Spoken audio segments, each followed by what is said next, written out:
Good morning, everybody. So today we will go with the aspects of communication styles and communication ways. See, normally when I communicate or when we communicate, we go with basic terms and basic terminologies. We speak, that's a kind of communication. We don't speak, that also becomes a communication. So fundamentally, we have divided these into two things, verbal and paraverbal. So what does it mean, paraverbal and verbal? When everything is just spoken with words, in a spoken form, it is verbal. Languages have defined culture. Languages have made sure that people understand too many things about their life, their climatic conditions, their rituals, their nation, the community in which they live, through languages. The similes, the metaphors, the proverbs of one culture may not fix the other culture one time what it is valuable may not be even understood over a period of time because lifestyle changes. So a language is not just a communication method, but it's an effective way to record lifestyles also. Lifestyles, cultures. Put it in a nutshell, it's culture.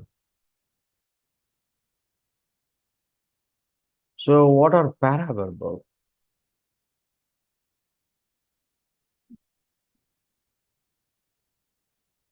The word para-Olympics could have got your attention sometime before. How these people are able to do completely unbelievable things in a way which they are doing it.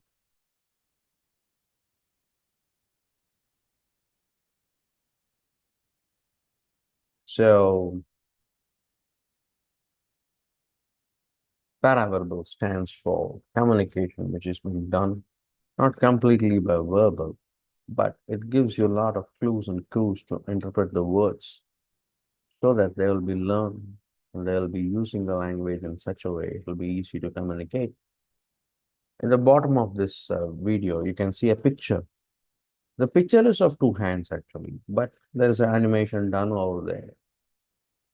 So will hands be like that? That is not the point. If you go to a court, you will see a statue which eyes is tied, not because any kind of threat to them, but they want to say the justice here is done, not by knowing who is the victim or who is the crime or what is who, how. Without any prejudice, we will deliver justice. Of course, you should know the crime. Of course, you should know the person. But those things will not blind us. Doesn't matter who stands there, we will give it.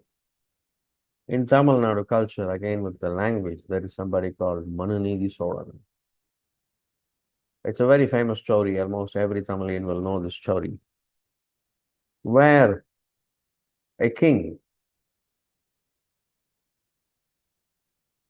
comes to deliver justice on a particular day of a month or a week, where he sees a cow standing there crying, and he inquired what happened. They said its calf has been run over by something, the cattle. Then when he investigated the matter, he saw it was his own son who did that. He just ran over his son with a cop, that's all. Today he could have escaped with a fine. His name is very much a part of Tamil culture. We don't know if this happened, when it happened, or maybe it got exaggerated, or what. But this story stands for real in Tamil hearts. Whenever people speak about justice, They speak about money disorder and how he ruled it. It is one way verbal, but the story by itself, when it becomes a symbolism, this symbolism becomes a kind of an epitome of justice.